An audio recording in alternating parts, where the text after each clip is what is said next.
2 ardıcıl tək ədədin böyüyünü kiçiyinə böldükdə alınan qismətlə qalığın cəmi neçə olar? Nümunə olaraq götürək. Tam ardıcıl gələn tək ədədlərdən 5 və 3-ü götürsək, 5-in 3-ə nisbəti bizə verəcək 1 tam, 3-də 2. Burada 1 tam deməli qismətdir, qalıq isə 2-dir. Üzərinə gəlsəm 3 verir.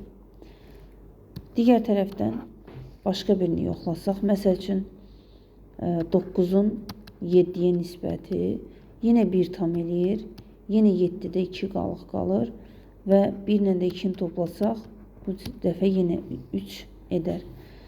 Digər tərəfdən biz tək ədədləri göstərməyin, yəni əgər ardıcıldırsa, yaza bilərik ki, biri n-dir, biri də n plus 2-dir.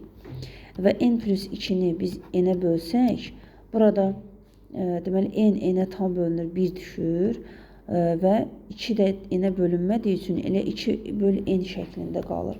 Gördüyünüz kimi tam hissə, yəni qismət 1-dir, natamam qismət. Qalıq isə həmişə 2-dir. Ona görə də onların cəmi bizə 3 verir.